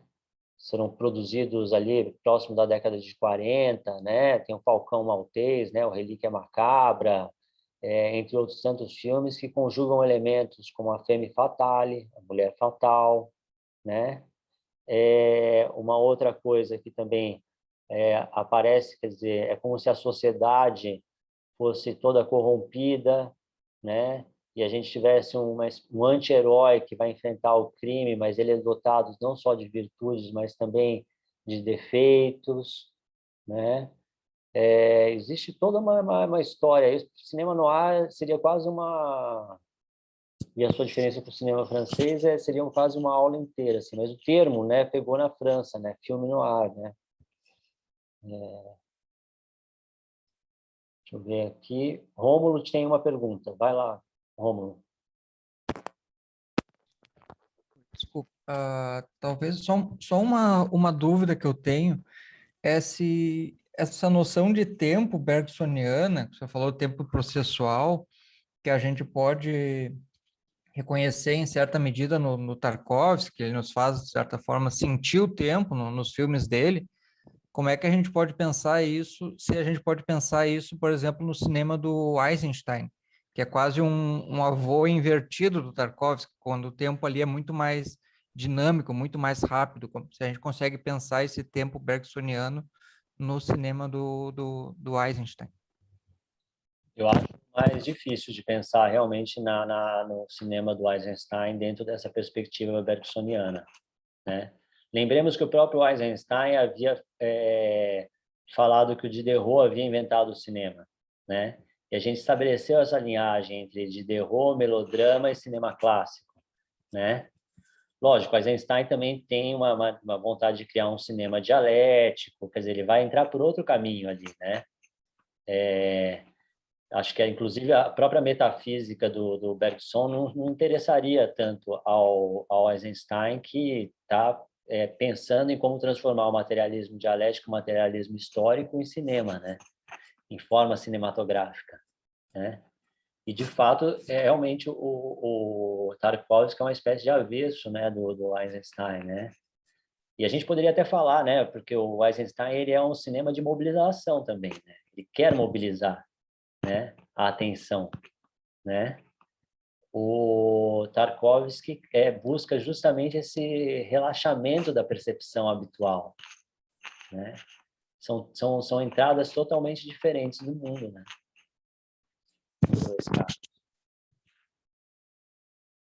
Uma outra pergunta aqui da Beatriz. Professor, quando há essa relação com o passado, o presente até o futuro, sem uma continuidade, por exemplo, começa-se no presente e volta-se para o passado. É cinema moderno ou clássico, né? Aí é uma questão, por exemplo, Christopher Nolan, que fez aquele filme que é o Tenet, né? Ele é cinema clássico, né? No sentido de tipo de decupagem, a montagem invisível, chamar a atenção das coisas. No entanto, ele trabalha justamente com inversões temporais, né? Já é um cinema clássico que se apropria de elementos que estão mais presentes no cinema moderno, né? É importante entender aqui na coisa do cinema clássico moderno que é o seguinte, assim, o cinema é uma arte moderna. Ele nasceu, assim, ele nasceu na modernidade, né? A rigor, ele é uma arte moderna, né? Falamos que modernidade tem a ver com Revolução Industrial e Revolução Francesa. Cinema é posterior a isso. Cinema tem a ver com isso, né? E ele criou, e ao longo do seu desenvolvimento, ou ao longo da sua história, melhor dizendo, né, criou-se essa expressão muito ligada ao Bazin e que fará muito fruto, terá continuidade de cinema moderno, para distinguir de um cinema clássico, né? Terá outras formas de se colocar a questão. Pasolini, por exemplo, falará de um cinema de prosa versus um cinema de poesia, né? É uma outra maneira de você pôr a questão. Estamos, como a gente está na França, não na Itália, estamos falando aqui, né, nesse curso, estamos falando aqui dessa designação que surgiu, né, ali com Bazin, de um cinema moderno e que frutificará em Deleuze, por exemplo, assim por diante, né? Portanto, cinema clássico e cinema moderno são menos marcações históricas do que marcações de linguagem, né? De usos da linguagem cinematográfica, né?